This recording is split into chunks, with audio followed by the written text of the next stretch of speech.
Welcome, everyone, to BAMEOTUK YouTube podcast channel, episode 12. Today, we are going to talk about the growth of BME networks in health and social care and who is doing the labour. I have a wonderful panel of network leaders and members, and I'm going to get straight to it, but first I'm going to ask them to introduce themselves. So panel members, could you say your name, the network you belong to, your AHP profession, and if you wish, your pronouns and the heritage, your heritage, if you wish to. And then I will ask question one. So let's start with Andrea. Good evening, Mish, and all of the wonderful panel guests. Hi, my name is Andrea. I am a chartered physiotherapist. My pronouns are she, her, and hers. I'm part of the BAME and LGBTQI diversity networks within the Chartered Society of Physiotherapy, CSP. My heritage, I'm African, but also have Afro or Caribbean British heritage. So I'm British born, but I have Jamaican British heritage as well. Welcome, Andrea. Thank you. Thank you. Jou Yin, over to you.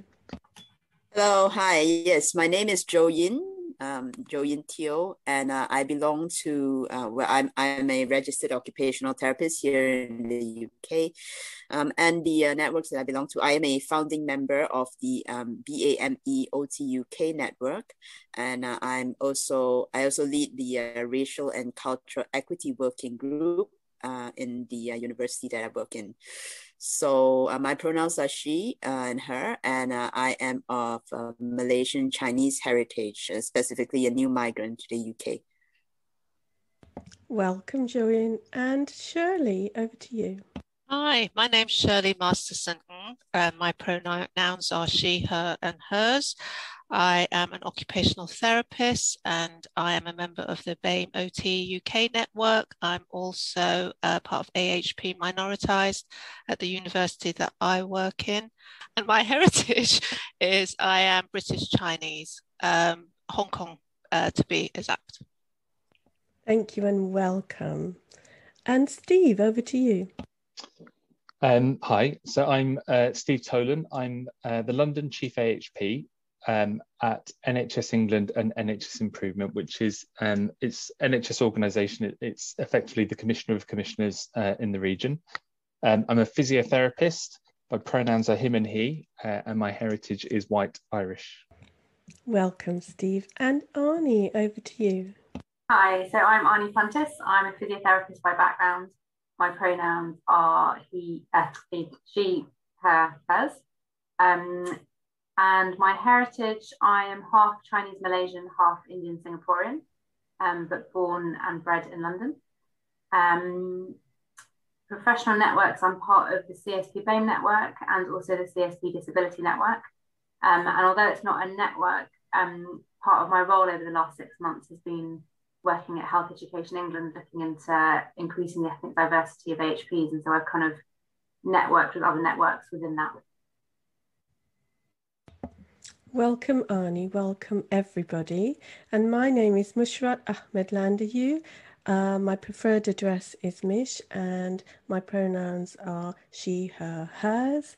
And I'm British Bangladeshi, and I am also co-founder of BAME UK. And welcome, everybody. So I'll go into the first question, if you're ready. So why did you decide to put yourself forward to do the anti-racism work with your networks, and how long have you been doing this work or in the role of doing this work? So if I go to Shirley, if that's all right. Yep. About 18 months ago, I got an interim principal lecturer role, and part of that role, they asked me if I would take a lead on the degree awarding gap in the Allied Health Professions department.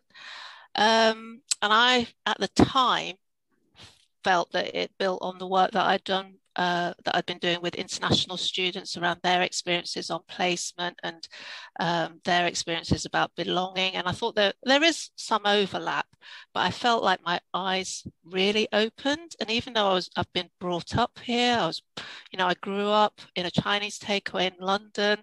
I experienced lots of overt acts of racism. I really sort of put it away, just sort of put it away in a box and forgot about it, and didn't even realize that I was not that aware about the sort of undertones of racism, about the microaggressions. And in doing this work, I really feel like I've been on a real personal journey in terms of understanding about racism and anti-racism and being non-racist. So yeah, I feel like I've really grown a lot. And I think when the George Floyd and the Black Lives Matter happened, in the summer, that really was a real sort of, it was a real catalyst for change and that's when I became involved with the BAMEOTUK UK group. Thank you. And at your university, you're doing these different activities with the AHP minoritized group. Could you tell us a little bit about that? Because that's quite interesting, the activities going on there. Yeah, so we run a student and staff group, and it is for students and staff of colour, as well as for our, white students and staff who want to learn and become allies.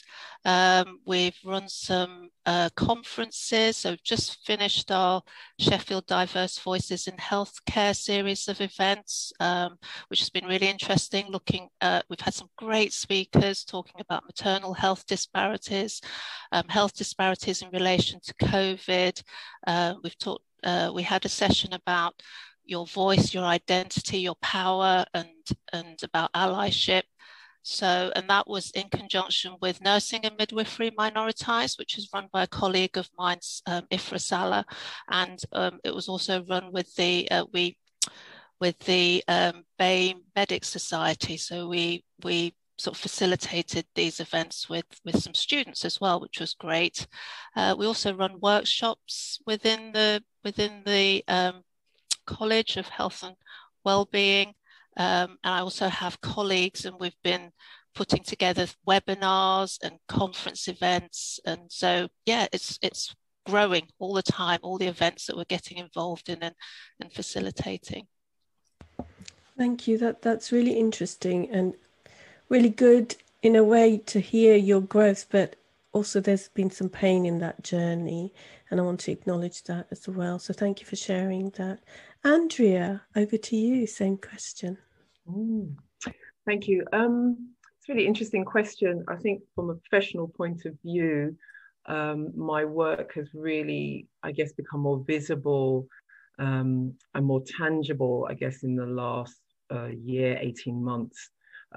It's really interesting hearing Shirley speaking about what may have been a dissociation on my part from my racialized identity and my social racial identity within the professional remit. And that's something certainly throughout my university career, even in my professional career as a physiotherapist, it's something that I dissociated from. And it never became an issue for me to speak out vocally about it. My connection with the BAME network actually, the BAME network really was about 5 years ago, maybe 4 or 5 years ago, that I became active. I was always part of the network from qualification, but didn't really become active until about 5 years ago. And that was really due to experiences outside of the profession through other interdisciplinary spheres that my work's involved with in the somatic world and embodiment world and so on. So I felt I needed support. And I think the network has become a place of pastoral care for me. My activities really, again, like Shirley, have kind of taken a steep rocket vertically since George Floyd. And I think that really has emboldened me to speak out, because the public discourse is beginning to hold language and some level of awareness to racial ills and racial harms. So that somewhat enlivened me to think, oh, now is my time to speak out. Now is my time to trouble those in power within the profession. And I think my activities then internally have been about speaking where I think I need to be, my voice really, to raise my voice in matters that feel urgent, more urgent in me. And that has transpired to, again, being given the platform at the World Congress of Physiotherapy. And I think part of that work was, or part of that invitation was, because of my connection to the steering of the new EDI strategy. Well, the CSP have got their first iteration. We've just shaped the first draft. And that was from the EDI survey that we did for the first time. So I was part of the reference group to help support the development of that strategy. And I think that was a really important lesson in terms of negotiation, understanding how the mechanics of trying to create policy and strategy really worked. And I think that sharpened my eye in terms of what do I think are the best methods to create equitable collaborations for this type of work. And so that was very, very instructive. And from that, I am leading then internally with our other diversity networks to create more of an intersectional voice, because I straddle both networks and our identities aren't single stories. So I think for me, it becomes really important to harness our collective voice to leverage something that really does serve, minoritized groups, however you identify, in the sort of intersectional ways that, our social identities kind of collide. So that's where I'm at the moment, really. And part of that work is going to take different stages, but at this moment we are working specifically on the subject of workplace grievance. And that's something that we really are trying to get to the essence of how we can better support, our employees, our colleagues in the workplace, because it's becoming, it seems like individual problems, but it is, I think, more of a systemic problem within the profession, partly because of culture and partly for a number of reasons as well. So that's something that I feel very strongly about in this moment.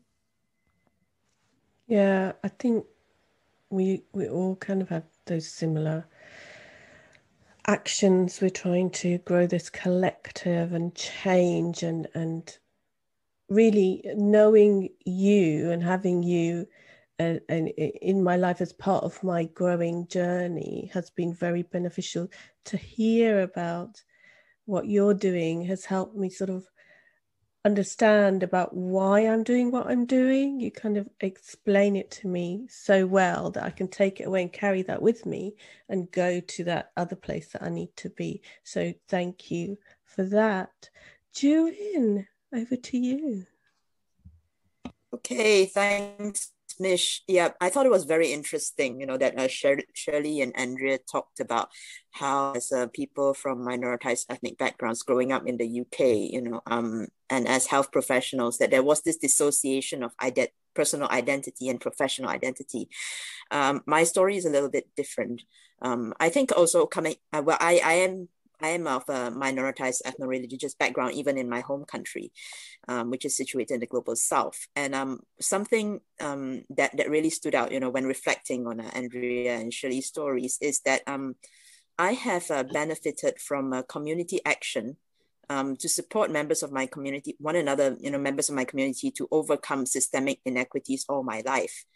From the schools I attended while growing up, and the process of getting into university. So I have had many years of being able to observe how community action happens, and how people from minoritized minoritized backgrounds can basically work together to uplift each other when confronting these systemic inequities. And I think one key reason why I got into this profession was to address the health inequities. I think living in the global South, that is what you see, every single day of your life. These, I don't see how it is possible to divorce the professional self from the self which is oriented towards justice. So in terms of doing work which is specifically related, to anti-racism and inclusion, well, I would say a lot of my work was actually done in a professional inclusion even before coming here to the UK. I led a diploma in occupational therapy program situated in a higher education institution with a widening participation agenda. My students were all from minoritized ethnic and working class backgrounds, and they were the first in their families to go to university. And I was the first Malaysian who is of a minoritized ethnic background to lead an occupational therapy program. Now, what I noticed that my workplace had done very well was in terms of they definitely recruited, they made an effort to recruit educators who fit the profile of the students. And I thought that was, very important in terms of being able to support the students through the journey, going from a working class background into a profession, which is very middle class. I think that can be pretty daunting, So I brought a lot of my learning from there into my current workplace. And it wasn't necessarily something I had expected to do moving to the UK, because, you think that UK is a very rich, developed country. It's got lots of democratic processes. They protect their minorities. They've got the, what do you call it? The Equality Act. You would think that the UK is way far ahead compared to, one of their ex-colonies, who still has a lot of laws which they haven't moved on from, which the British left behind, actually, which we haven't managed to remove just yet. So, so it has been very interesting navigating this inclusion work here in the UK. And it takes on, and I would say it takes on an anti-racism angle, because that is the priority in our profession right now. I have been engaging in many conversations with occupational therapy educators throughout the UK in recent days, recent few weeks, and I've learned that there are already occupational therapy programs who do try to run student affinity groups, like LGBTQIA, disability support groups and such like that. But it turns out that the students actually feel that the priority now should be on anti-racism work. I think as a profession, we have justice embedded into our professional standards, and I think we have done very well in terms of many aspects of justice, disability definitely, and yeah, it's just that the work around race, and the work around, I think is a very big one, and that also links to the work around decolonization, because what sort of people are in the global South and what sort of people are in the global North. So these are some of the things to think about. So how long have I been doing the work? In the UK, it is after the death of George Floyd, when I realized that I didn't necessarily see enough action, or my students, so reported that they didn't necessarily see enough action being taken. And then, so when the opportunity arises, I need to thank my line managers for this. I think they have been very forward thinking in terms of recognizing what is it that, we need, and making the space for it, which I think actually addresses question 2. So I'm not going to expand too much on it here.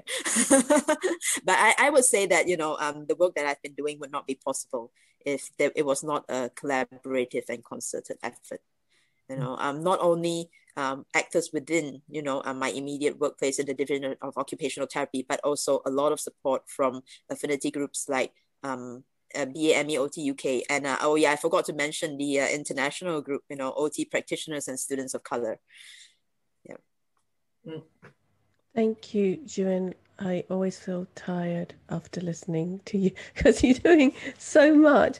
But you were definitely, do you remember early on when we kind of connected over Twitter because of all the all the strong words and factual words you were talking about, colonization and about epistemic exploitation. I mean, words that I didn't know and was educated by you on Twitter, by your posts on Twitter. And they were powerful posts because they helped so many of us that were struggling to name the things that we were talking about. And then you gave us those explanations, those definitions, those papers that helped us understand what we were seeing and wanting to do. So much appreciate that. Much appreciate that. Arne, over to you. Right. So I suppose for me, it was in the last kind of 5 years when I really started thinking about my ethnicity more deeply. And I think I'd always subconsciously been trying to position myself in that proximity to whiteness.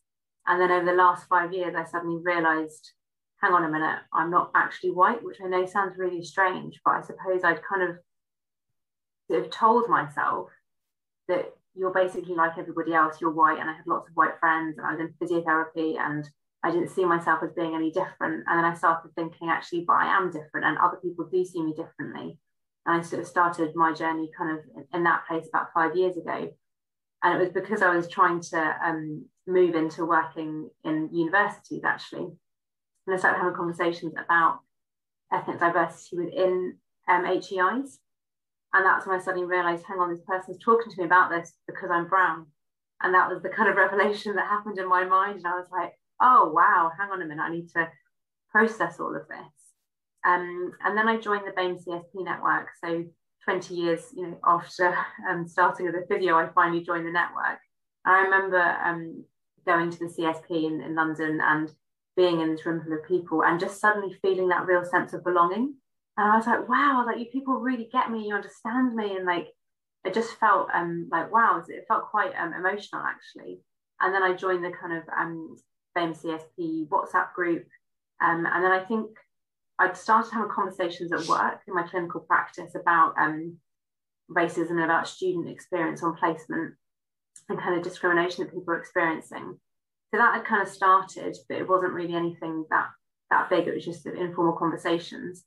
And I think after the death of George Floyd, everything, like everyone said, it just kind of rocketed. And I really felt like, hang on a minute, I should be doing something and I should be doing something more. And I remember like creating a little subgroup within the WhatsApp chat saying, like reaching out to a few sort of people that I really respected to say, I don't know what to do, but I know I need to do something. And there's so much kindness in there and real support. And then somehow I've ended up doing this work for Health Education England. I don't know quite how that happened. But I think in terms of why I put myself forward, I think it's because I saw myself as being able to kind of be the voice for people. And I think like being able to hear voices and take them and kind of interpret them almost to another group of people that might not understand it if they heard it raw, if that makes sense.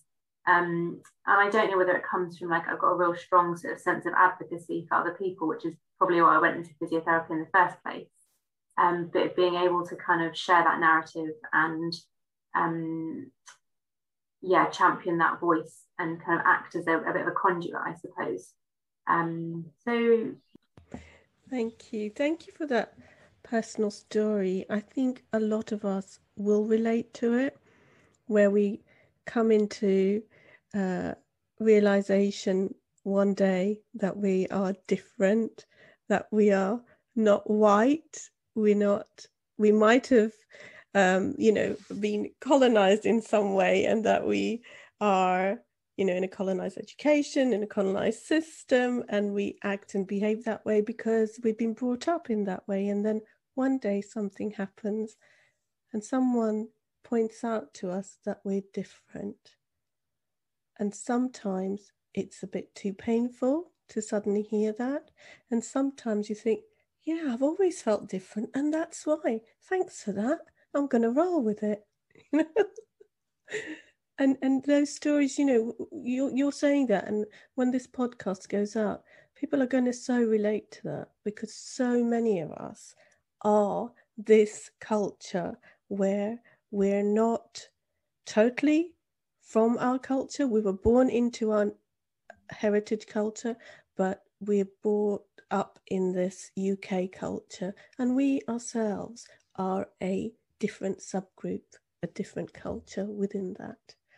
And, you know, I take pride in that as well. Steve, over to you. So I guess I'll answer this question slightly differently because my relationship isn't so much through a network. So just to give some background to how I've come to this, and it kind of is the prequel to Arne's role in effect. So I've been in this role at NHS England for about 4 years. My predecessor was Black, Andrea Wright, who some of you might know. So he was involved very much in CSP, diversity and inclusion networks, and for NHS England as well. He's now gone on to be very successful in New Zealand. But I guess coming into the role, my first instinct was that in actual fact, so after the fact, once I'd moved into the role, that I'd actually replaced effectively the only Black or minority AHP in a regional or national role at that time. So that was the first thing that struck me. Second of all, then health inequalities are a key theme across the work that we do in NHS England, and so it became a more that became very loud in terms of my experience in NHS England. But then in 2019, we were obviously experiencing the violence escalation in London. And one of the things that me and my counterpart at HE, Laura Ledsford, had started talking about was whether we could be looking at access to AHP careers as a public health intervention in support of the violence reduction programme. So our blue sky idea was, could we use work and education as social determinants of health? We effectively need people to be AHPs and thinking about whether that could be a solution. And effectively our plan for 2020 had been to focus on equality and diversity. But then we were struck with the pandemic, and that caused disruption to what we were looking to do in terms of our plans. But to be frank, at that stage, one of the things I talked to Arne about is what I call the white fragility stutter.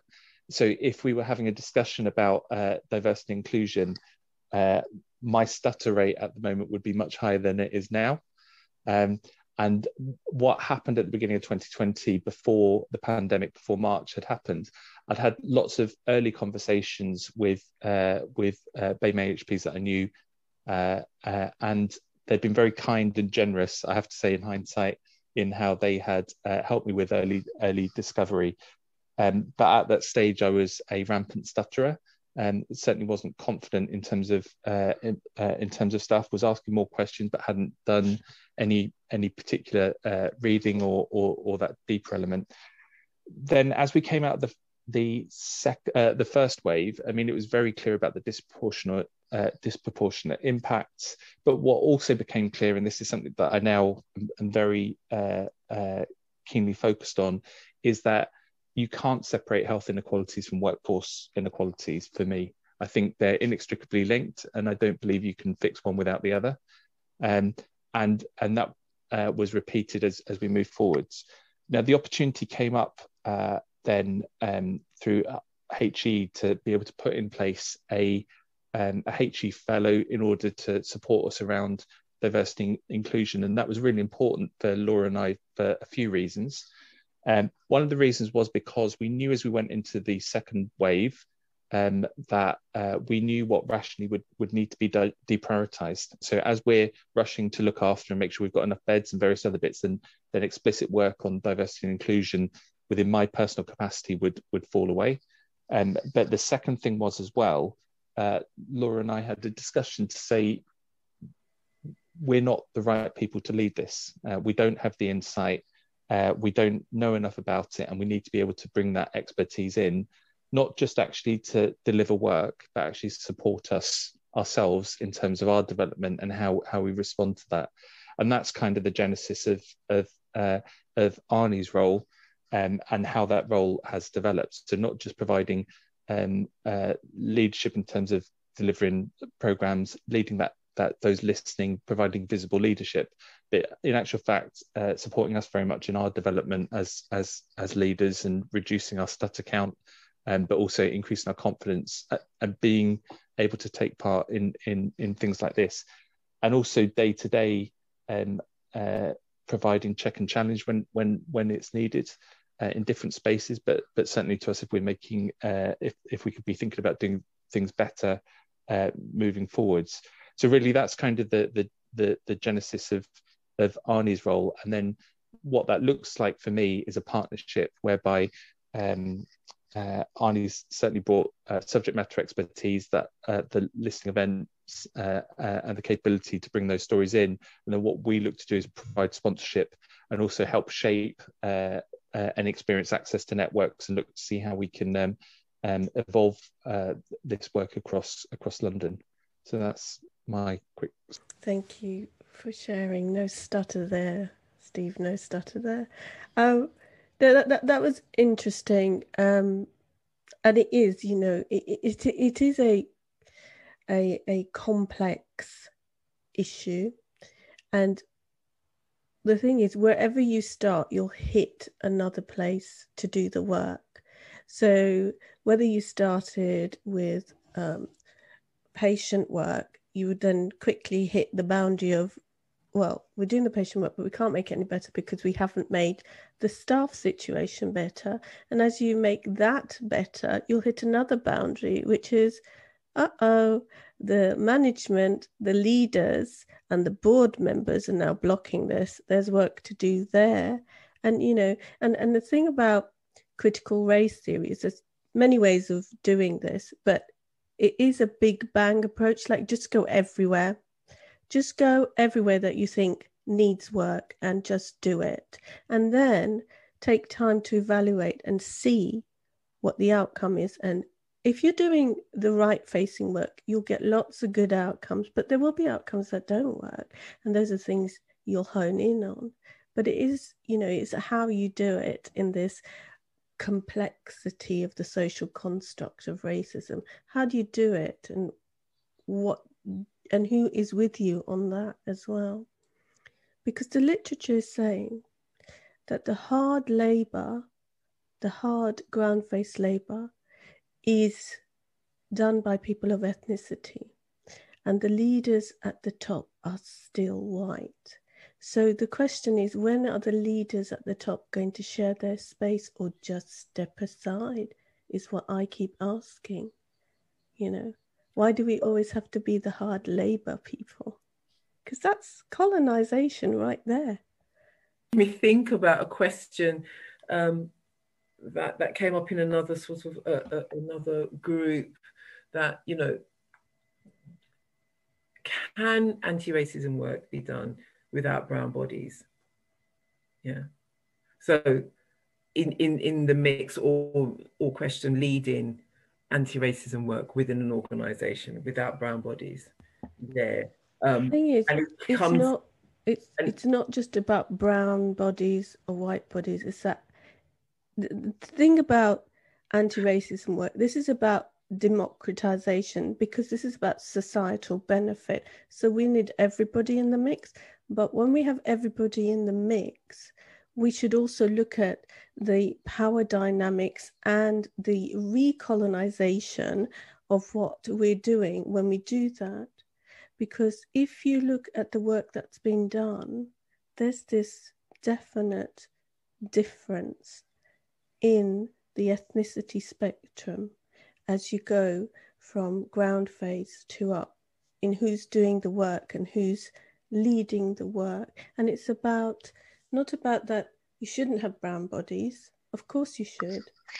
It affects us directly, but it should be, if it is about societal benefit, it's about I can't say the word, democratization, then everybody should be involved in it.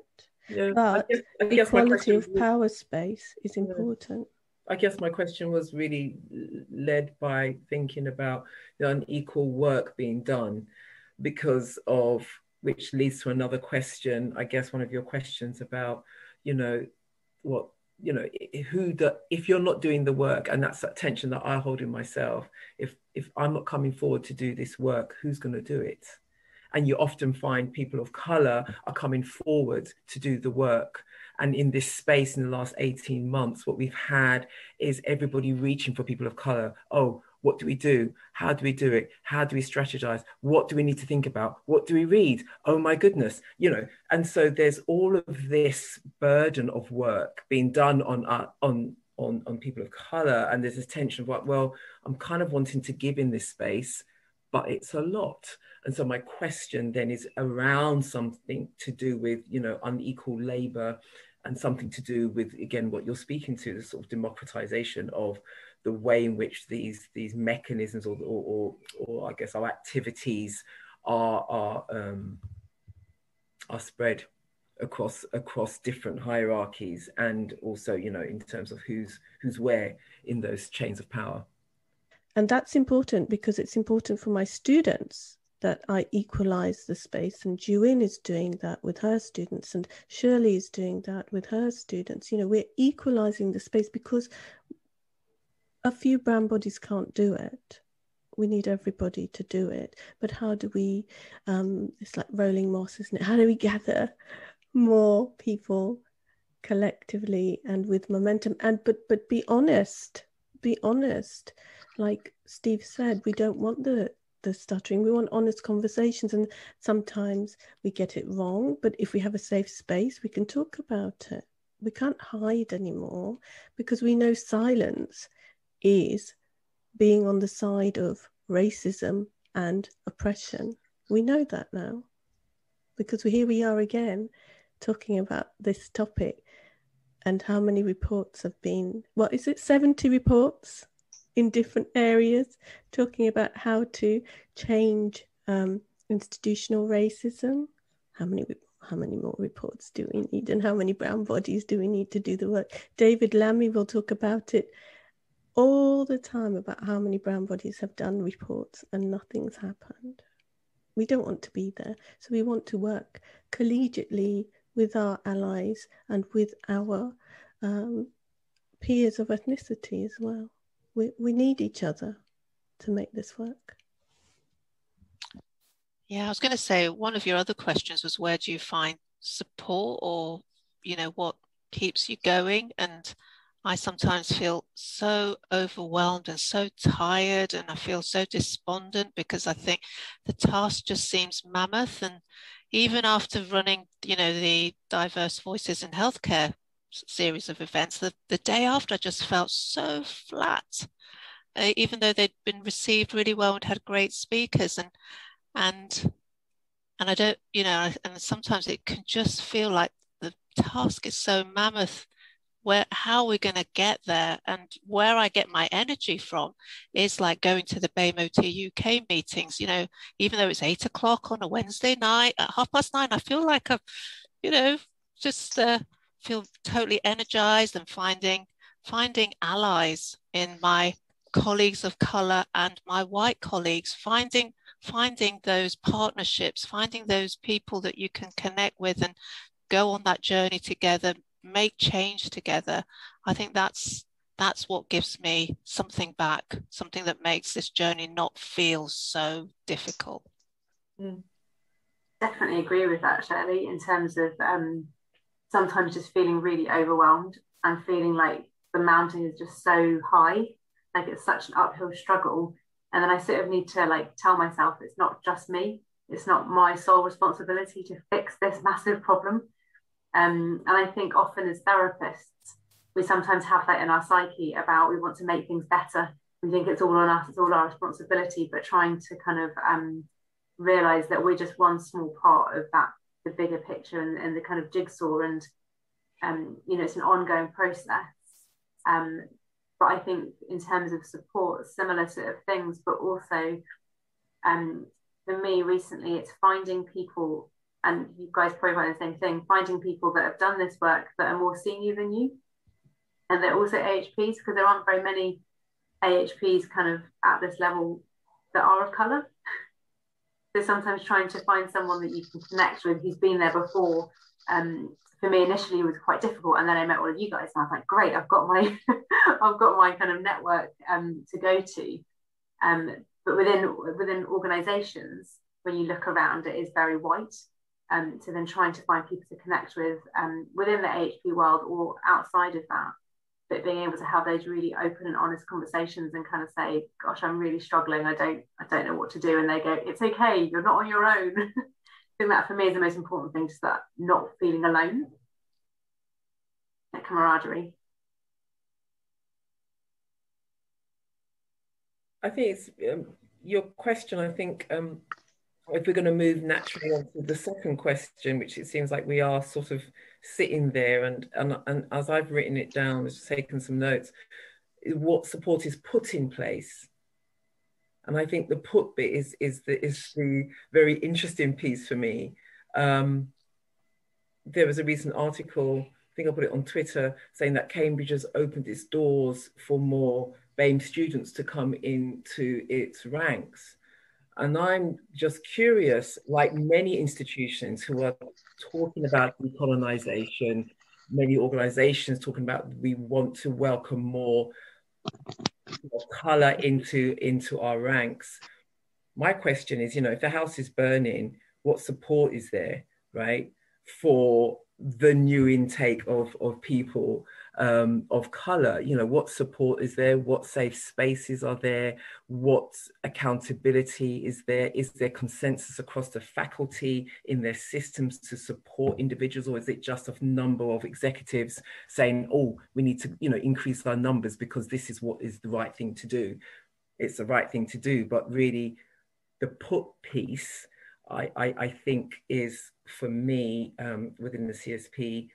I've created that, or there has been the space from the BAME network, which has been amazing actually in the last 18 months and prior to that. But I think certainly because of the political climate that we're in, I think the network, you may agree, Arne, has become a little bit more politicized and a little bit more active.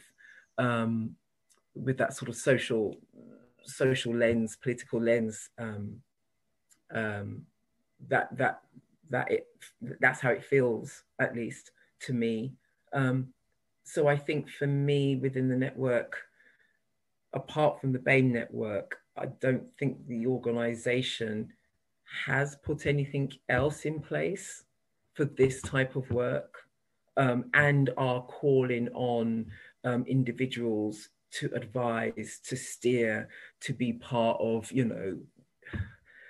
providing information, data, information to inform, strategy and so on. I don't think there's been adequate thought to the amount of labor and the potential re-traumatization often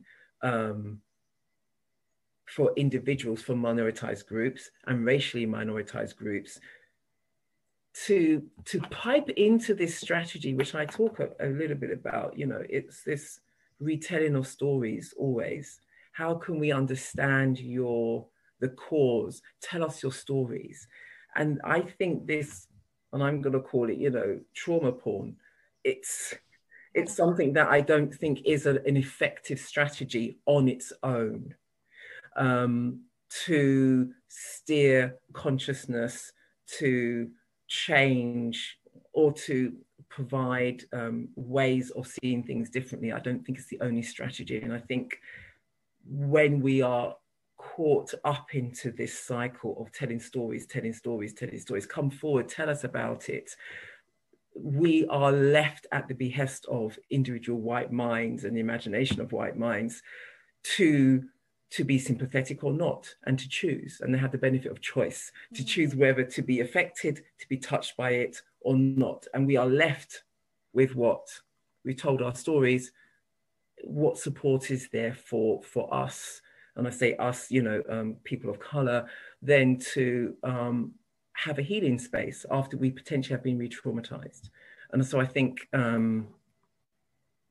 it's very difficult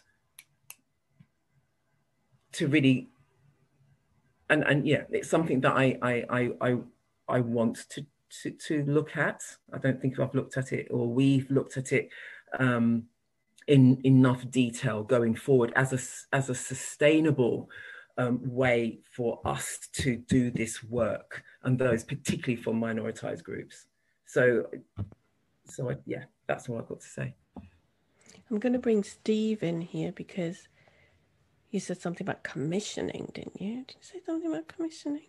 Just thinking about strategies from up on high, about how, what's the strategy to support anybody who's doing this hard labour and doing it sort of part of their day job? Is there any steer from NHS England or Health Education England, or so there's quite a lot that there's quite a lot to unpick in this.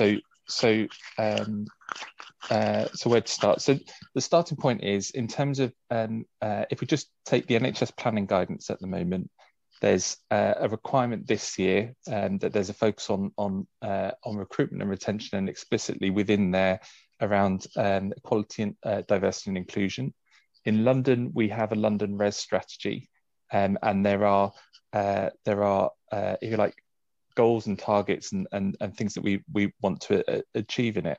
Now, I think the issue is that these strategies at a high level, if you like, are easier said than done, and many of the challenges sit lower down in management than in terms of the responses to stuff than the top tier. So it can be quite easy to speak to senior leaders who will agree and agree that this is a way forward and the way the organisation wants to be, but it's whether that reflects the lived experience of people, because where people have a poor experience, that can be in, if you like, more hidden places than the top tier of it.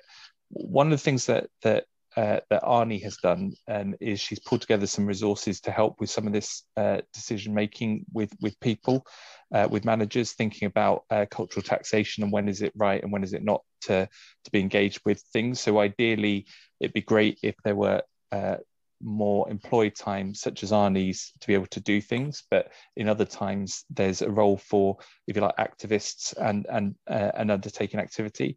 And one of the things that we've talked about a lot is understanding that there are other layers of complexity to it, but just trying to look at this from a process perspective. We've often had conversations about, well, how would this be approached if this was a clinical topic?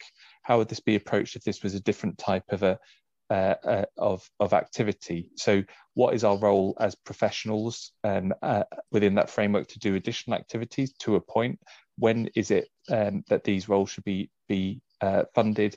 And how do we support shared decision making between employers and employees about when this activity should be taking and what the costs, and how we protect ourselves and manage the demands that can be taken on there. So I think there's more work planned this year. There's a white allyship program being developed within London. So there's lots of activity, but it's ensuring that it's not just held at that we're not just training senior people, that we're training our workforce, that we're making sure that this conversation isn't just had within the BAME community, that it's that there are white people taking part in the conversation, so that they hear and can respond, not with respect to just hearing stories, because I agree, I think there's a place for that, but in actual fact, we need plans of what we're going to do.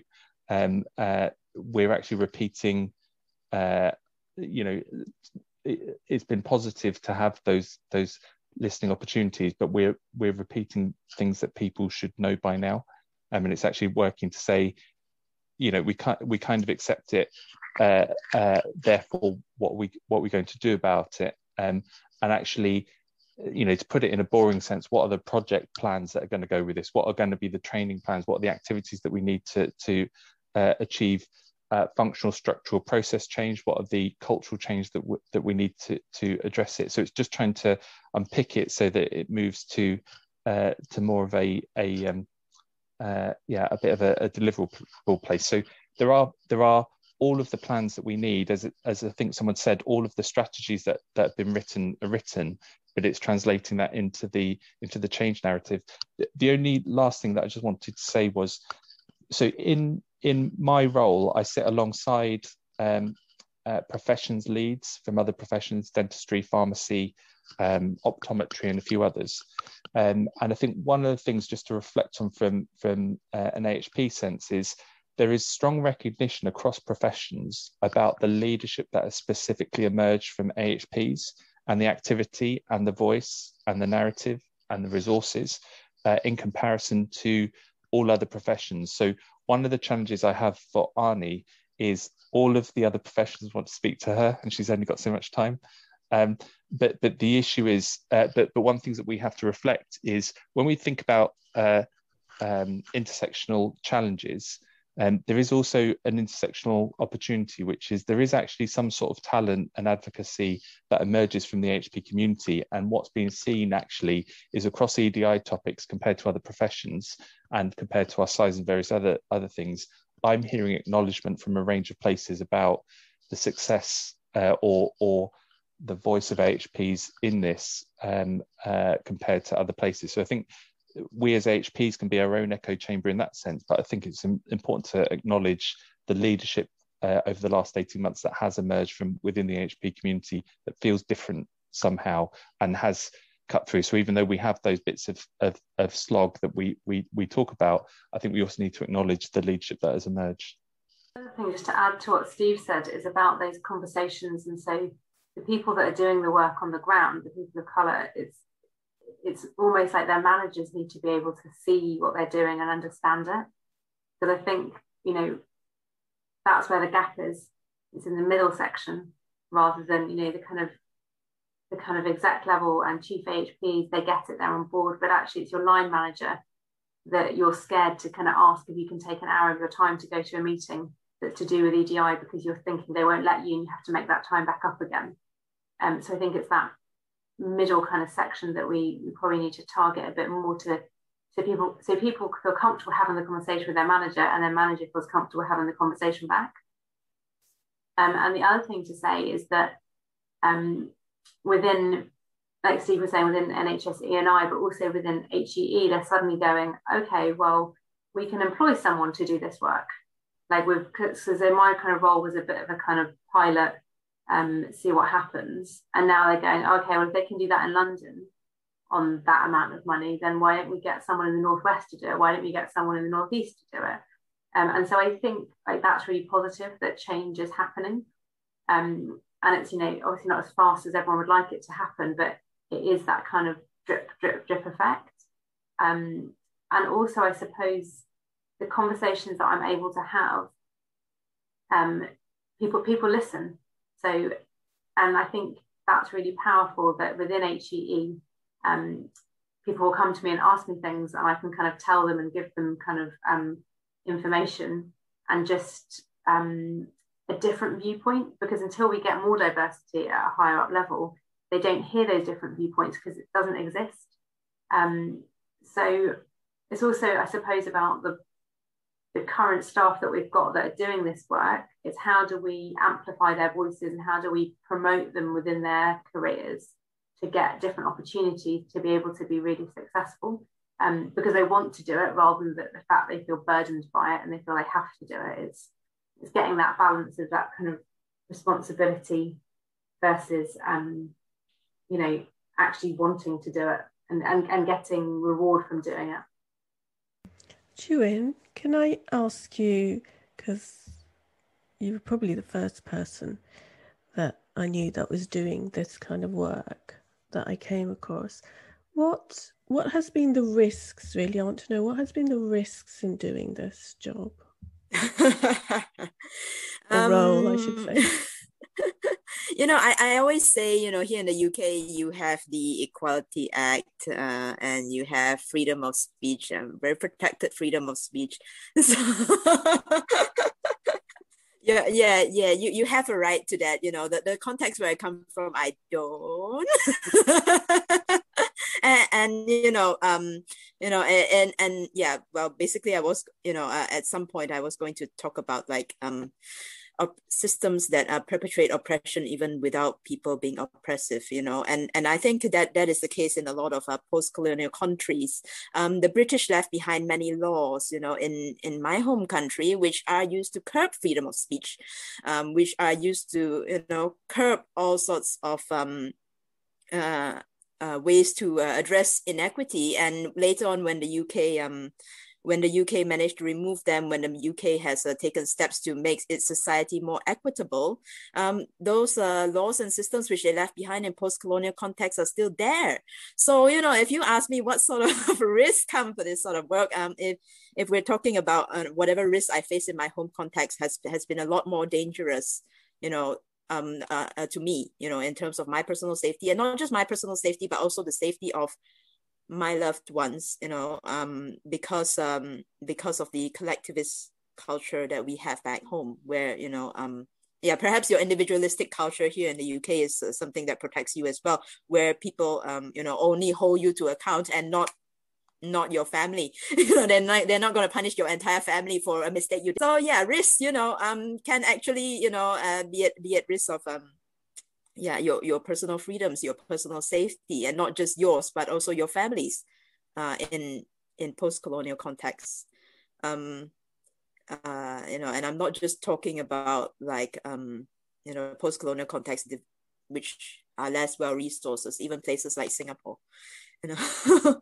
So well, Hong Kong, you know, Shirley, yeah, you know what's going on there right now.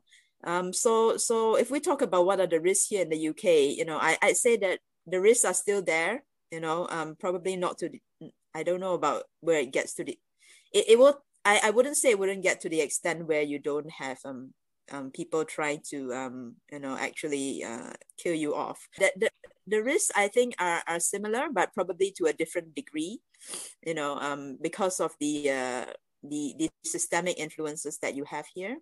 That, you know, the cultural influences that you have. I talk about individualism versus collectivism. Although the risks are still there, that there will still be people who want to hurt you, you know, for speaking up.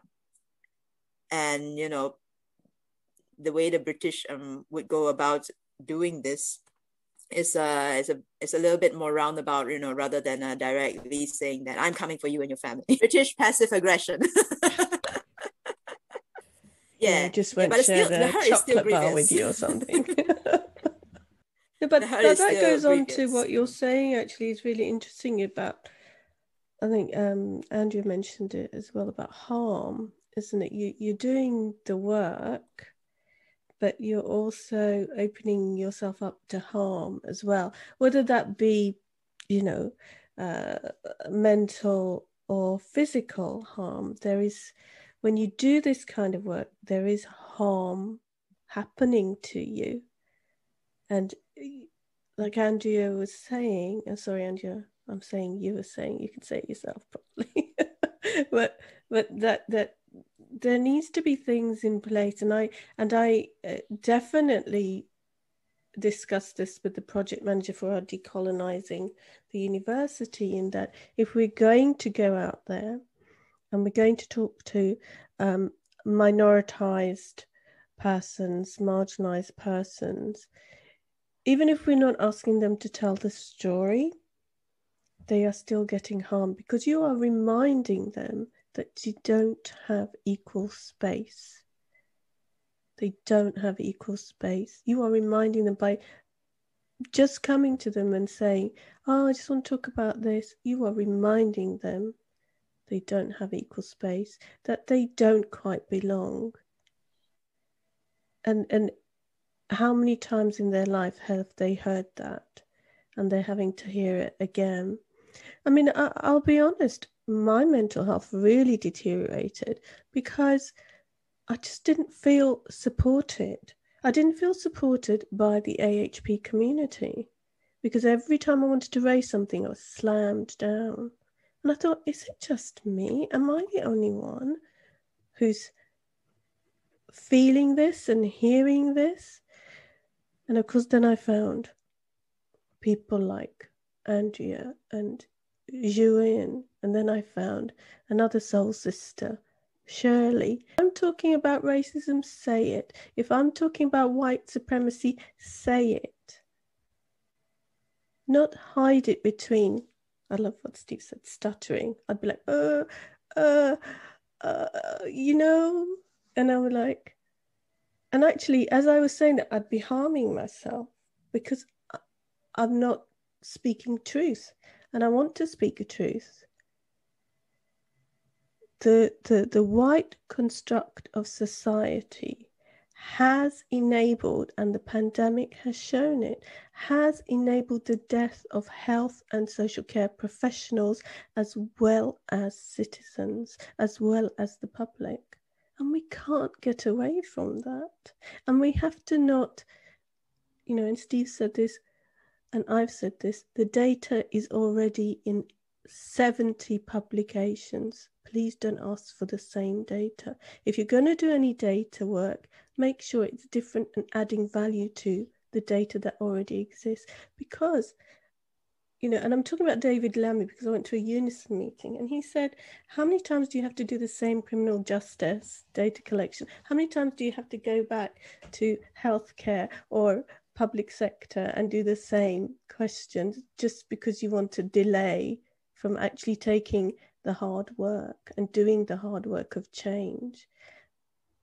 And the other thing about change is it shouldn't be the people at the top. It should be a collective action about what is the change we need to do, what is the measurements we need to put in place, and not the people at the top deciding that, because that is colonized activity again.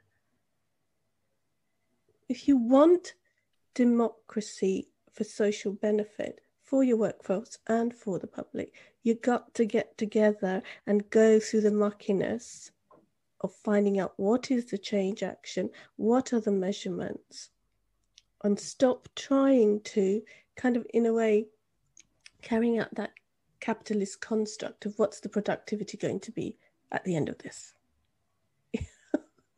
We need to sort of free up our mindsets and be... Just making me think about, you know, I guess explicit and maybe implicit risks, and Jou Yin spoke about, you know, direct insults, loss of life, and potentially, you know, yeah, the impacts to family members and people associated with this work, and you speaking out. And I think, certainly in the UK context, there is something about the surreptitious nature of the risk of speaking out and the implications of speaking out, particularly in the workplace. And, you know, in terms of organizational dynamics, you know, you are scapegoated. Yeah. If you speak out, if you're a disruptor, if you're somebody who's trying to disrupt the status quo, you will be isolated as a disruptor, as somebody who's a troublemaker. And this often happens with individuals who are marginalized, individuals who are people of color. And so therefore, to do this work in an organization takes a lot of courage, takes a lot of fortitude, takes a lot of, you know, to use the word resilience then, and determination. Let's not use that, but then self-determination, and a whole lot of factors to be able to stand up against the parapet, against structures that are constructed. David Williams, in a talk from the NHS Health Observatory, you know, inequity by design, right? So the system is geared up against you trying to speak up against the status quo. And so what's at risk is your personal trajectory, your professional advancement. What's at risk is then your capacity to earn a living, therefore your capacity to have earning power, therefore your capacity to be able to flourish, make choices, to educate yourself, to advance. Therefore, a culmination of those interlocking difficulties and challenges will meet out on your mental, emotional, physical outcomes, will have an impact on you directly.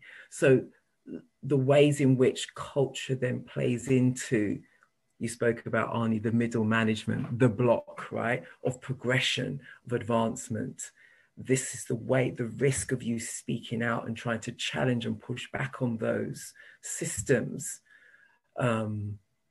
is massive, is massive. And, you know, the res data speaks about it, you know, where is the line, where is the glass ceiling for those people who are minoritized Black above, you know, in the higher echelons of the sort of banding structure. I was thinking about what Andrea said about systems, and I thought it was very interesting. Now, I do come from a, you know, the sort of context where I come from. Yes, I agree that the systems can be very overwhelming. I mean, most of my years in this profession back home has actually been out of the system, because I know how dangerous it is inside the system. So I've actually stayed out of the system a lot of the times until I find a system which is safe enough, then I enter.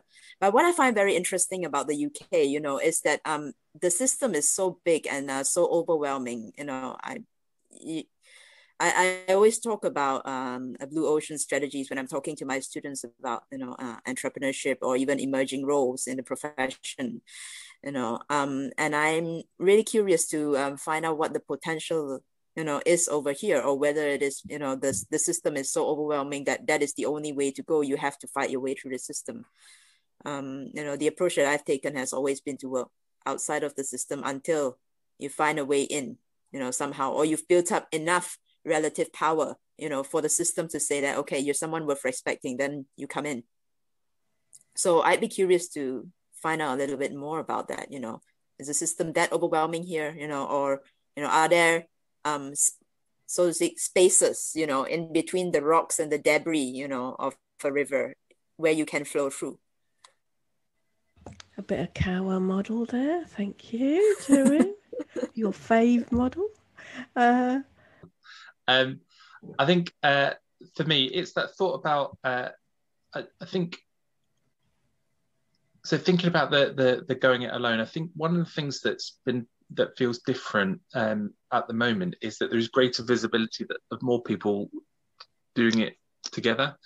And I think there is the challenge of feeling that we need to, that there's the doing it alone element, but it's looking to see if we can create collaboratives, both in terms of allyship, but actually in terms of the wider community interest in this, to see how we can address this as effectively such a lonely and high risk activity. I mean, if we look at, again, looking boringly at NHS plans, at the moment, no trust is allowed to submit, and no ICS is able to submit plans that don't explicitly address health inequalities, that don't explicitly address plans around supporting around EDI. And it's looking to see how we can support people to use these to say, you know, EDI isn't an add-on, it's my job.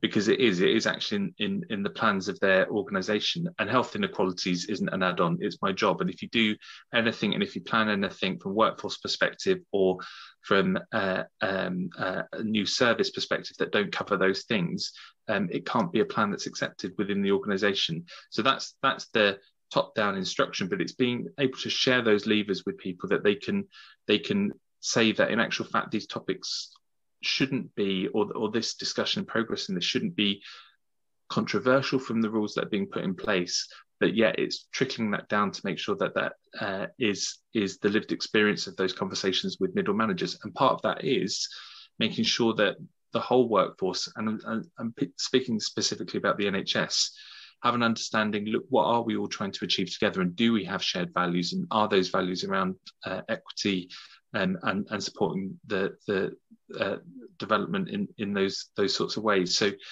I think there's something about sharing some of that knowledge. As I said, I think there is a lot of conversation about this at the top level, but I think there is a top level, but it's actually how do we disseminate that, and how do we disseminate the instruction, how do we disseminate the permission, and how do we make sure that the structures there are right.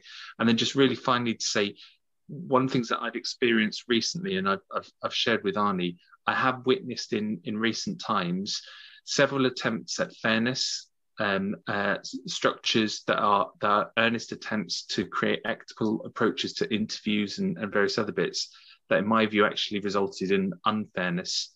And and so it's trying to actually look at what are the solutions that will work. And I think part of those solutions have to be about more time and consideration in supporting individual people rather than efficient solutions to try and to measure fairness. So I think it's actually trying to put the hard yards in to support individuals rather than to have solutions that just are measurably potentially fair but don't actually achieve what they're looking to do.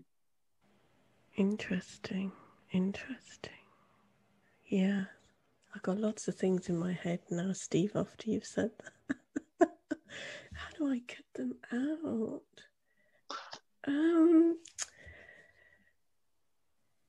That's interesting that, you know, the thing is, there are people out there so wanting change to happen and so wanting to help the change to happen. And their goodwill is actually more dangerous than informed action.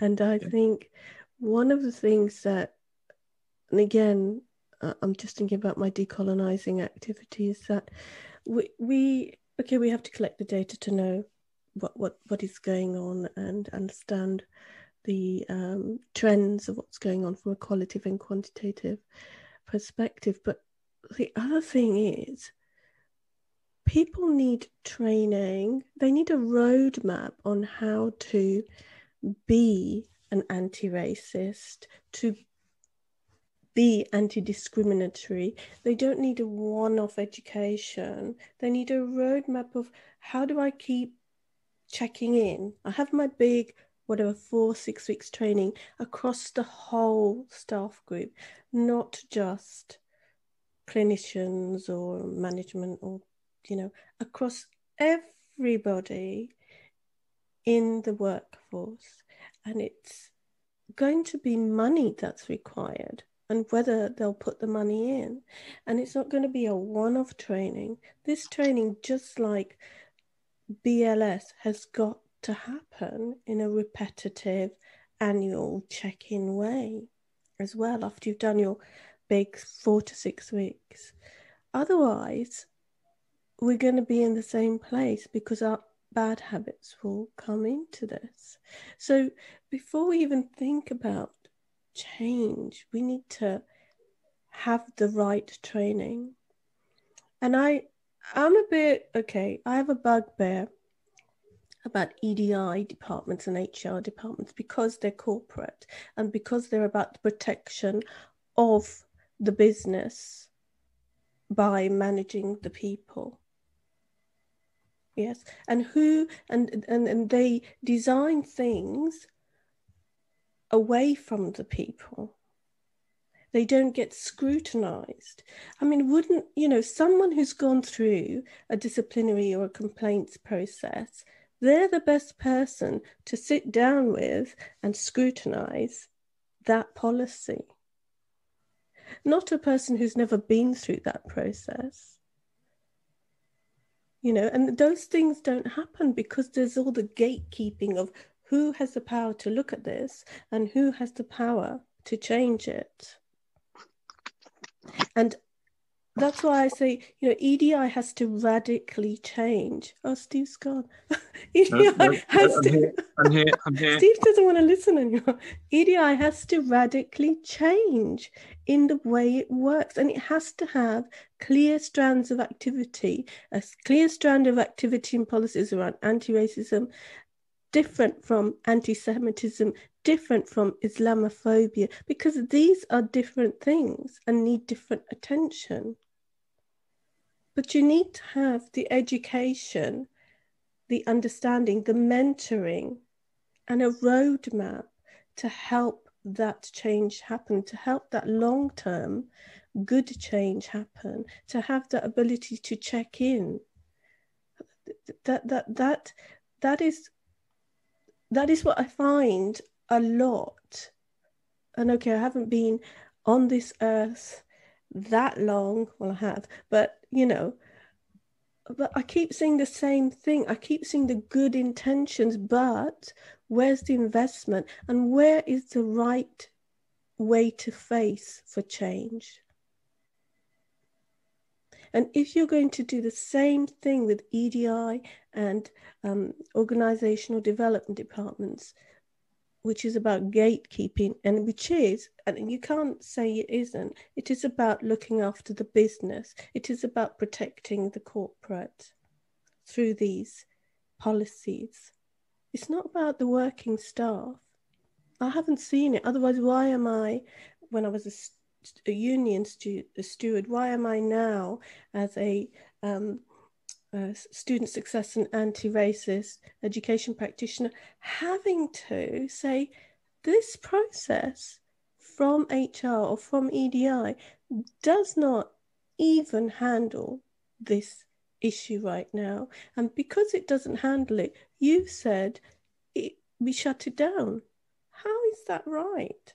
Shouldn't you say this complaints process has happened, our process doesn't fit, we need to look at our process, not ask the person to change what they're saying to fit the process or just go away, because that is what happens.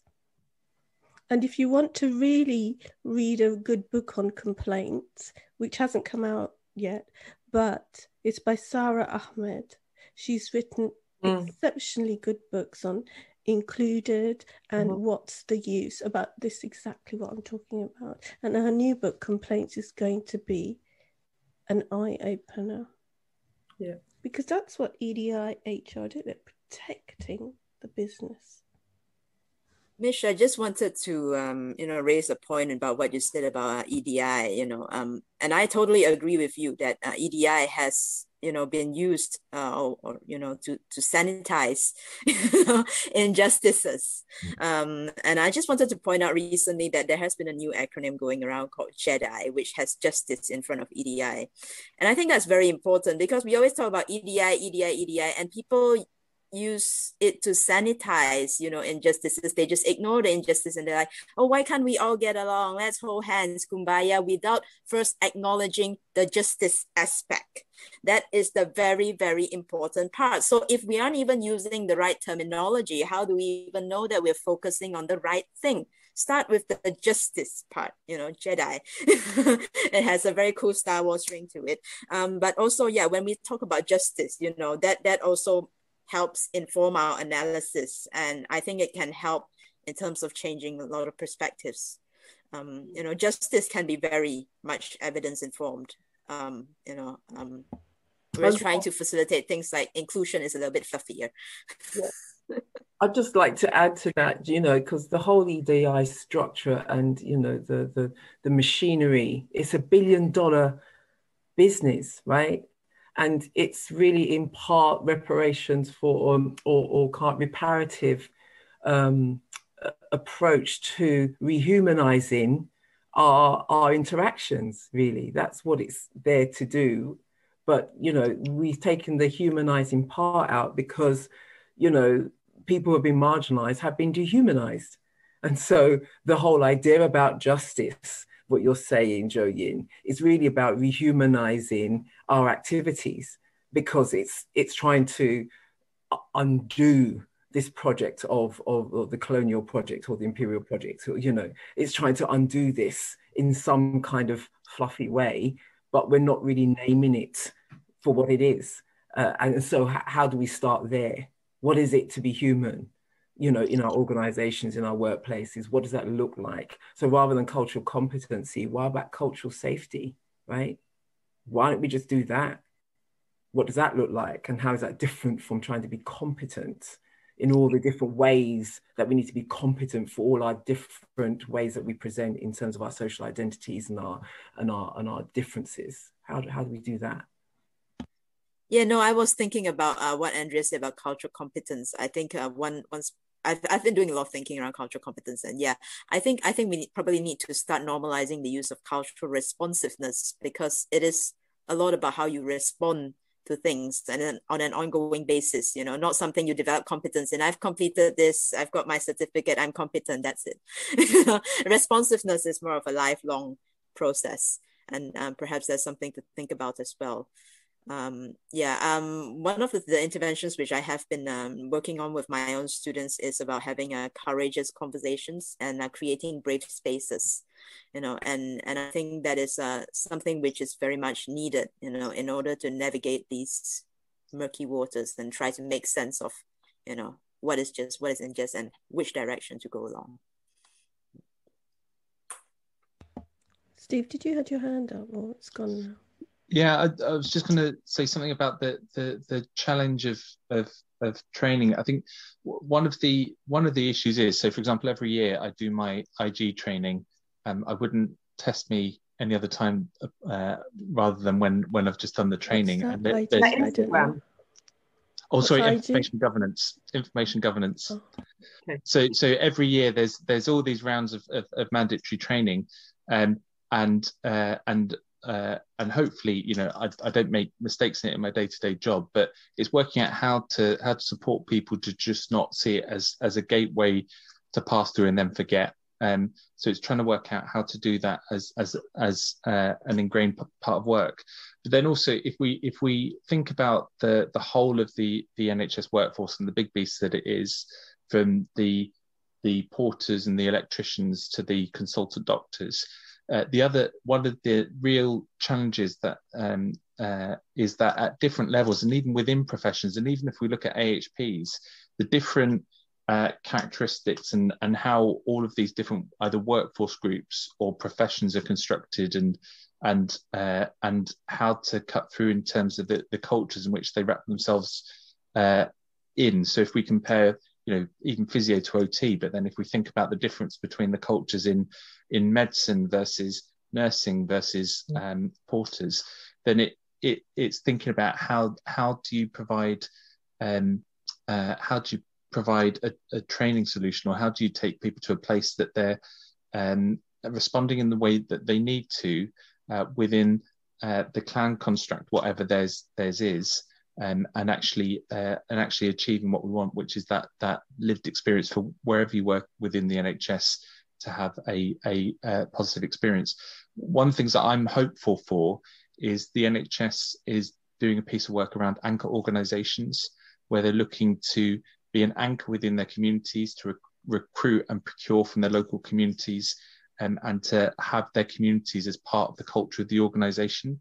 And if you can actually have your local community permeate into the organisation, whether that's a solution, that's one of the solutions, is actually have the people you serve being at the core of who's providing the service, through that anchor organisation model.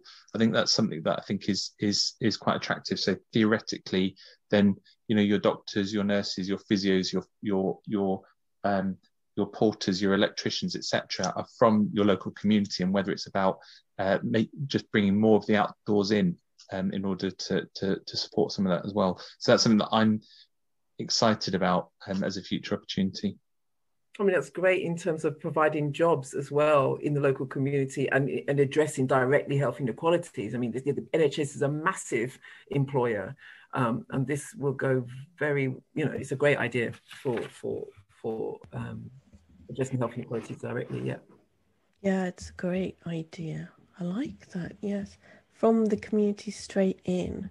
The pandemic was such an equalizer of jobs, wasn't it? You are the porter, just as important as me, the critical care nurse or doctor. And as soon as that's starting to go down, we're not back to better. We're just going back to old ways, and it's just disappointing, especially for us who are doing this work. And we've said, the pandemic, I mean, the thing about the pandemic is in universities, the awarding gap is big. And because of all the adjustments they made because of the pandemic, that awarding gap reduced. But they're not going to keep the stuff they did because that was just special measures. Wouldn't you think about, I did that and God, that made us change in the awarding gap. Should keep hold of that. What did we do? Let's have a look at it and maybe do more of that. No. No, that was too hard work. We're not going to do it.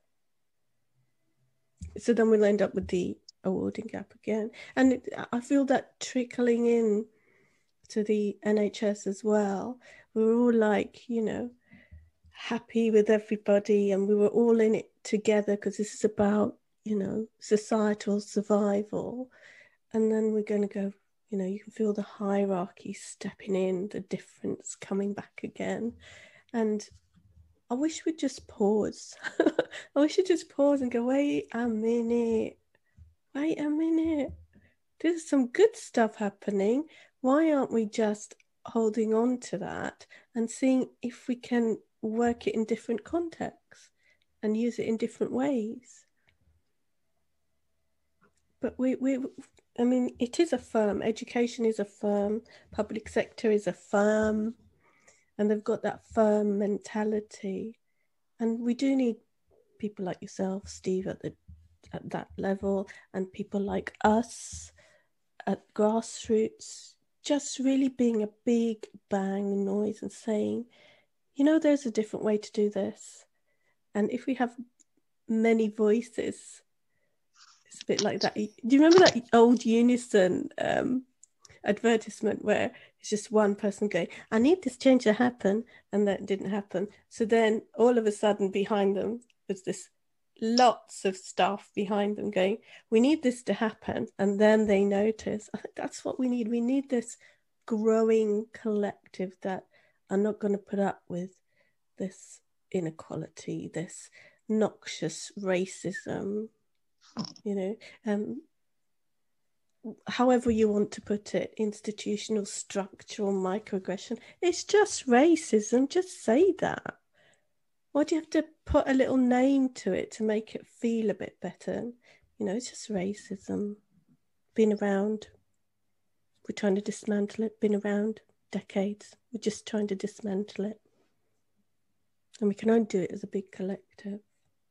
So I'm going to go to the last question, because this is interesting and I could talk with you forever, but we need to have some rest, because this is your free labor time to me and I appreciate it. So to all of you, in an ideal world, what do you think needs to be in place, or what would you like to see as an action? I think thinking about what we've been talking about, training, meaningful training, you know, not the tick box diversity training that people do for half an hour every year. That I can't even remember what I've answered, for all staff and students. And actually, I just wanted to share with you something that happened at Hallam, which was a student did make a complaint about some racist and homophobic comments and conversations that happened in some of the sessions. We have an integrated care curriculum, so it's mixed professional health and social care groups, and it wasn't challenged, and the student was brave enough, courageous enough to make a complaint. And it wasn't just what she observed, it's what she heard as in her role as a course rep. And although I'm not sure if I can say that it wasn't upheld, it did have an impact in that we do have an academic development diversity team that sit outside of HR, and they are doing lots of good work. There's some allies in there, there are people of colour in there, they're building resources, and based on that complaint, they have put together a training package, if you want to call it. But we've been talking about embedding being an active bystander, being an active accomplice into the integrated care curriculum. And it's not just going to be in one session, it's going to go through the whole 3 years of the course, of several modules that are integrated. And there's going to be training for staff and training for students. So it hasn't started, it's just being piloted, but I think, you know, it needs to be meaningful. It needs to be revisited, as you've said. So reflecting a lot of what people have been saying. And I'm not hopeful, a little bit hopeful that it will have some impact, but I suppose we'll have to wait and see if you know, if it does mean that more more staff and students are aware, more staff and students are prepared not to be non-racist, not to be just standing by, that they're prepared to stand up and, you know, to not put up with injustice anymore. Thank you. Who'd like to go next? So I would say what I would like to see is think about the NHS is more local people working within their local health economy, and so that we have greater representation. I'd also like to see that all organisations have. If we just think about AHPs, the dream would be I've got no money or say over this, but what I'd love is that all trusts have an AHP, EDI and health inequalities lead to provide leadership across and advocacy for both, and train to provide leadership, particularly around speaking truth to power. So very many years ago, I worked at the CSP, wasn't that many years ago, but enough years ago. And just as an example, I know the sort of training that trade union stewards are given, that sort of type of training, but with a focus around EDI, but also we need health inequalities advocacy as well. And if maybe we should respect the relationship between the two and make that join up those two elements rather than separate them. Thank you. Thank you. Who'd like to go next? I think just on the back of, I think more generally speaking, I've got 3 words that I've written down actually, just, you know, accountability, reflexivity, transparency. And I think within the organisation, within the CSP, Steve, you touched on a point relating to stewards and the union side of the organisation. I think there needs to be a lot more clarity around what we would expect from stewards and the difficult work that actually takes place when there is issues of discrimination. And this is something that I don't think is clear in terms of managing expectations of those members who are often the ones who at the brunt of discrimination issues within the workplace, minoritized groups. And stewards are often ill-prepared, inexperienced, don't have a grasp of the complexities, particularly around race. It's so sensitive, right? Can they even say the word, let alone, you know, think about addressing the complexities of what possibly are race-related incidents at work. So I think the CSP as an organisation needs to be much clearer in terms of what they are putting on the tin, what they're providing, what they are expecting individuals who want to come into that role, what they're expected to do, to have much more skills around the complexities of the workplace issues that minoritized groups will be facing: discrimination, bullying, victimization, all of it. And the piece about culture. So if we're going to have training, if we're going to have leaders in that, how does that disseminate in terms of culture, middle management, workplace banter, the way in which cronyism works, the way in which stewards, you know, how do we record offenders in the workplace, right? How is that happening? All of the ways in which the structure and the mechanism for better workplace relations to take place really does need to be looked at and examined in a very granular way. And I don't think that's taking place right now. So for me, it's really about, what I've just said. Thank you, thank you. I do agree with you. I would put culture right at the top. You need to tackle that culture before you can even communicate with each other. You know, it's very difficult if the culture isn't there to even create safety for communication or anything like that, or change. Everyone will be protecting each other, you know, their own needs. Yeah. Who's next? Yeah, so there is a saying that, you know, culture eats strategy for breakfast. So I think you're very right. I think what we have here in the UK, I mean, listening to what everybody's been talking about, is this issue of systems where the culture is very opaque. You've got dinosaur systems here in place, mammoth systems, really big systems with very antiquated ideas. Although, like I said, some things have changed, like the fact that you have freedom of speech and that you have things like the Equality Act, which does make a big difference. I think, people need to be, I mean, this is a bit radical perhaps, that people need to be ready to dismantle what is not working and rebuild them into more responsive ones. I think what Steve talked about just now, in terms of allowing local communities to permeate the system is a very good idea. But if the local communities permeate the system and they're still not able to get anywhere and they're still stuck and they're still trying to figure out how the system works, then it's not really going to help them very much either. So I think starting with, I mean, this is going to be an ongoing process, in an ideal world, even it still has to be an ongoing process.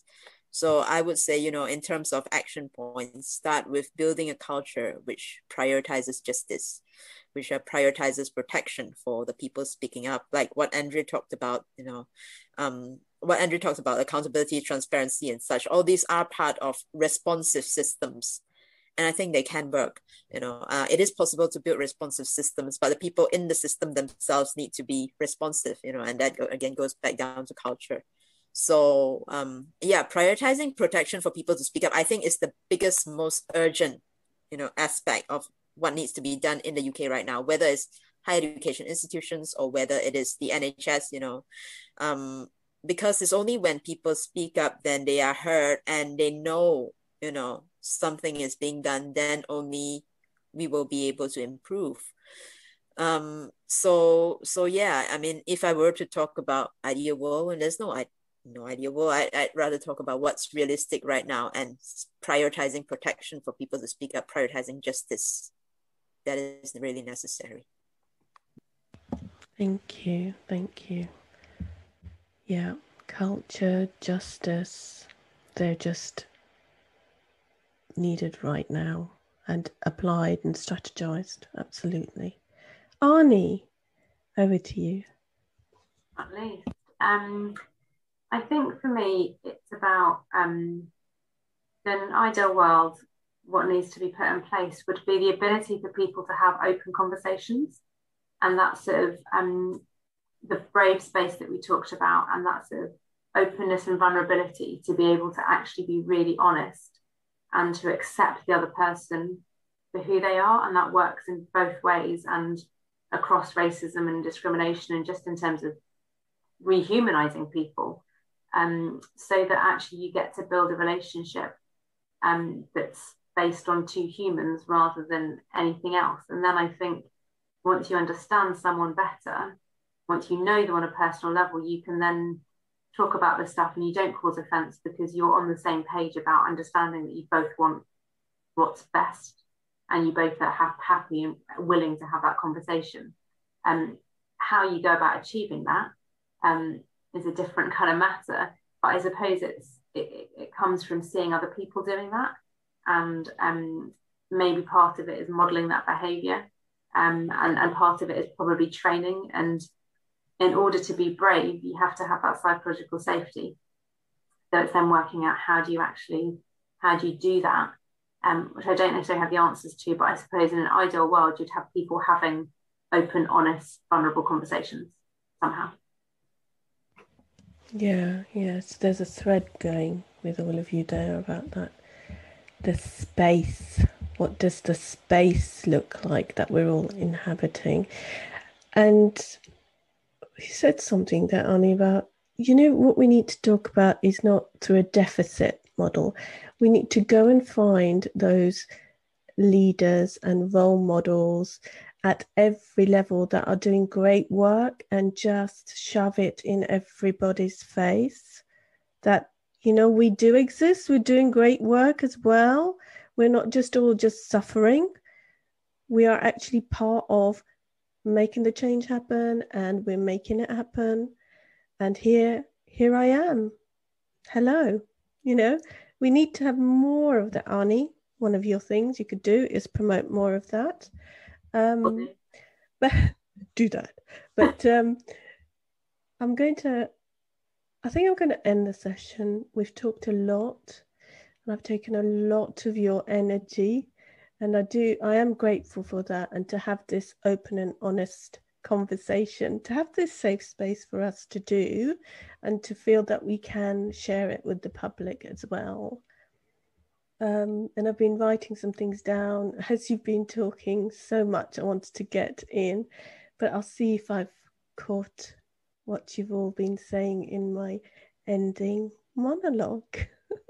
I believe the ultimate, most impactful strategic course of action is for us all, in our own capacities, to work to further the self-empowerment of individuals of ethnicity and influence fundamental policy and strategy in our various spheres and sectors, such as higher education, NHS, government, and all other sectors, to not just tear down the conditions of structural racism, but to create new contexts and culture of pro-equity to replace it for the benefit of all.